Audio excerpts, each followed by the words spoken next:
Just when I thought I was out, they pulled me back in. Here she goes. Great ass! And you got your head all the way up it. Say hello to my little friend.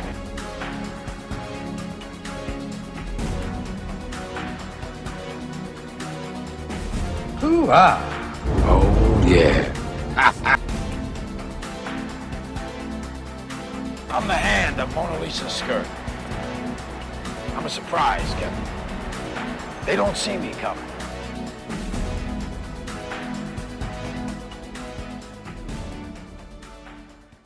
Okay, I'll play with you. Do you want to play rap? Say hello to my little friend! Hi all and welcome back to my Al Pacino retrospective review series season 3. And this is going to be a bit of a different one as today's bonus episode doesn't deal with a movie. Instead we're going to be dealing with a video game from 2006 for PlayStation 2, Xbox and PC, with a port release for Nintendo Wii in 2007 as well. The game is of course Scarface, The World Is Yours, which acts as a quasi-sequel and sort of a what-if scenario to the 1983 movie Scarface. Although Al Pacino didn't reprise the role of Tony Montana for the project, he did handpick the actor who did. And he was involved as an advisor to the project and sort of, telling the people that make the game, like, this is what Tony would do, this is how Tony would act, this is how he walks, he talks, all this kind of thing. So Pacino was still heavily involved with the project as a technical advisor. Despite the developers not getting Pacino's voice for the character, they did manage to gather a pretty impressive all-star cast, to lend their voice talent to the game. Among some of the people we got Steven Bauer and Robert Loggia reprising, of course coming back from the film. They were the actors who were in the film. Alongside people like James Woods, Robert Davi, Ice-T, Cheech Marin, Tommy Chong, Jay Moore, Michael Rappaport, and Michael Rooker among others. With the voice of Tony Montana himself being performed by Andre Soglizio. Probably butchered that, I hope I pronounced that correctly, but that's the guy that Pacino handpicked for the project. So without any further, let's go ahead and take a look at the video game Scarface The World Is Yours with some gameplay by yours truly and some bits and pieces gathered from the web. Here we go. This 2006 open-world crime game picks up right where the film from 1983 ended, in which you can decide Tony Montana's fate from that movie's ending and rewrite history.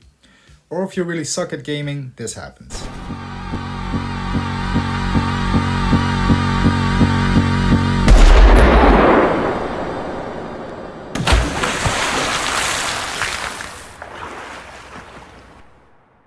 If you manage to shoot your way through Tony's mansion though and escape, the game will pick up 3 months later afterwards, where Tony has lied low for a bit and is now ready to go back out there and reclaim his empire and get his revenge on Alejandro Sosa.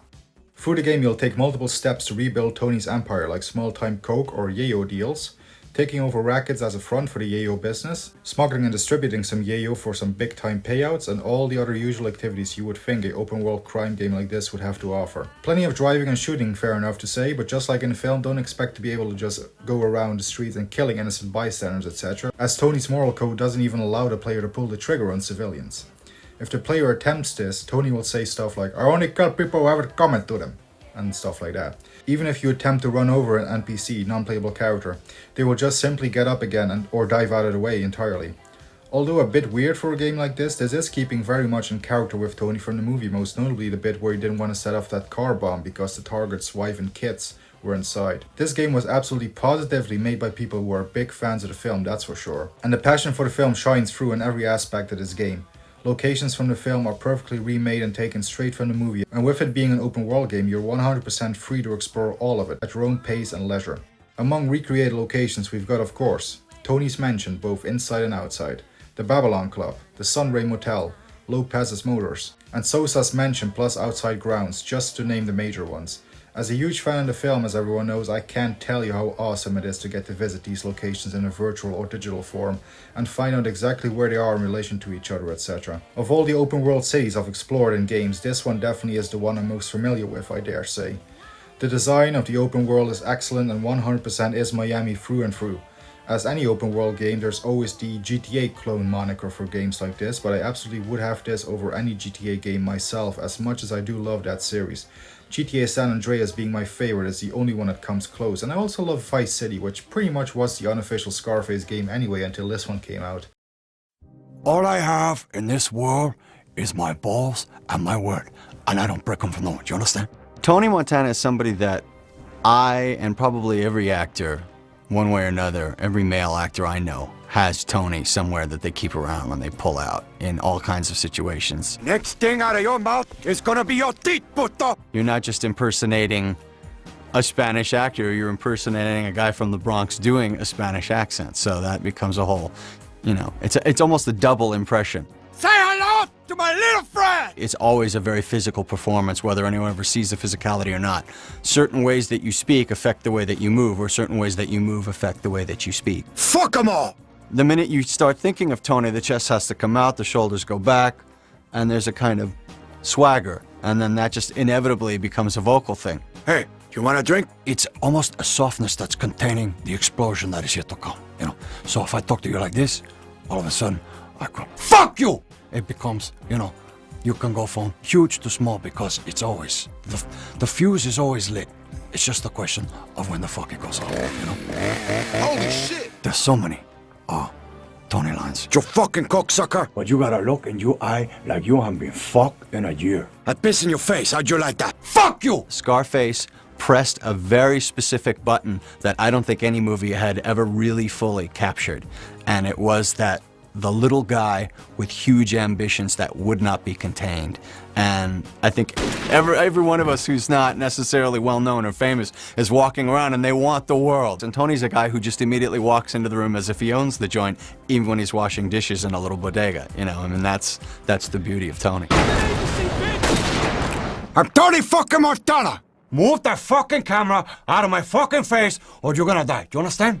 The cast of voice talent for this game is absolutely amazing, with the likes of James Woods, Robert Davi, Ice-T, etc., and Robert Loggia, who acts as a narrator, and Steven Bauer as the Sandman, a drug dealer from the islands where Tony Montana gets his new supply of yayo to grow his empire, are just wonderful additions for fans of the film like myself. And Andre Suglioso as Tony himself, again handpicked by Pacino personally, does a tremendous job as Tony Montana.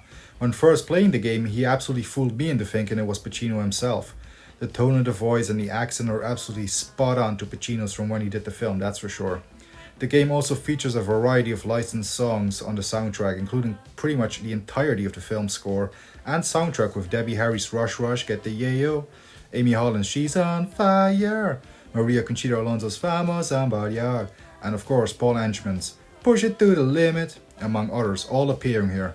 Rest of the soundtrack includes the likes of Johnny Cash, Cypress Hill, LL Cool J, Run DMC, Shaggy, Judas Priest, Motorhead, Billy Ocean, Earth, Wind & Fire, and Rick James, just to name a few.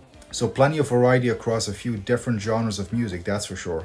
Although personally I just always have the Scarface soundtrack on myself whenever I play.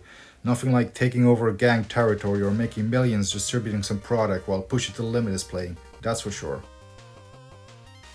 To wrap up, the game upon release was received very positively indeed by gamers and critics, selling well over 2 million copies across all platforms, which I expect to be even more now frankly, as the game is now almost 20 years old. Talks of a sequel have been floating around ever since, but sadly seems to be highly unlikely now considering how game developing has evolved since 2006. With games being extremely costly and time consuming to make, and licensed games seemingly a thing that just doesn't happen all too often anymore. This game hasn't even received a remaster or anything yet, and the only way to play it is to go back to the PS2 or Xbox, unless one has a decent PC I guess. It's a shame because with Pacino's involvement to this game and the legacy of Scarface, this game absolutely needs to be preserved for future generations in my opinion, and deserves at least just support over the modern consoles so it can reach a whole new audience. I really hope we can get that at least for this game, but a remaster or even a full remake with modern graphics I definitely wouldn't turn down either, and I'm sure it'll be a huge hit again if done right. It's one of my favorite games to play and I come back to it often. As a huge fan of the film, the love and care put into this from the developers absolutely shines through in every aspect. From the open world design, to the characters, to the combat mechanics, to the incredible voice talent and much more.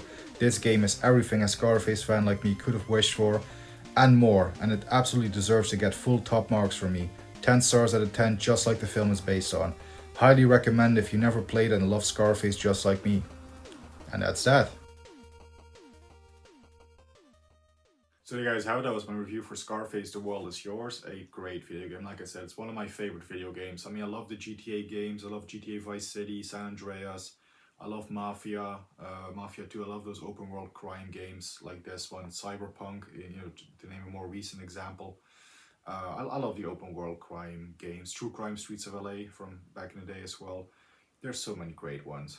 But of course, with this one being Scarface and based on my favorite movie of all time, of course, I'm going to be slightly biased and I mean, I just absolutely love everything. You can really feel the passion of the developers as they made this game. You can feel that they had passion for the source material, they had passion for the character.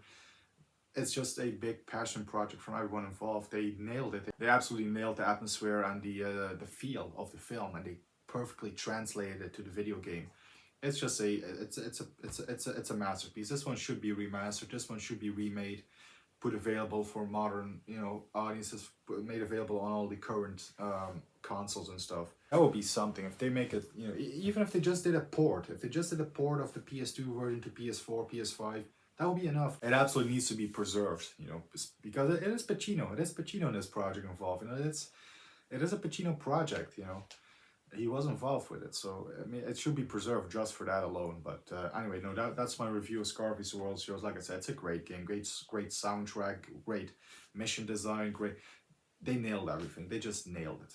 They just nailed it. Is my opinion. Anyway, that was the bonus episode on Scarface: The World Is Yours, the video game. Join me in a few days for the resumed usual programming, where we're going to take a look at the next Pacino film, which is going to be this upcoming Friday. We're going to be taking a look at 88 Minutes from 2007. So this is the next film in the review series. So this was just a bonus episode because, you know, Pacino was involved. And again, I wasn't going to pass up an opportunity to talk about Scarface more.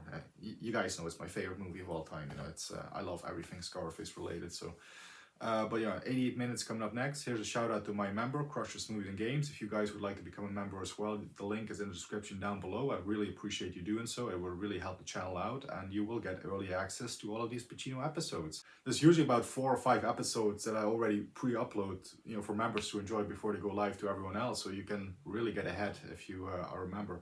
Anyway, with all having been said, take care, keep punching, stay safe and healthy, and we'll see you all for 88 Minutes. Hooah! Take care.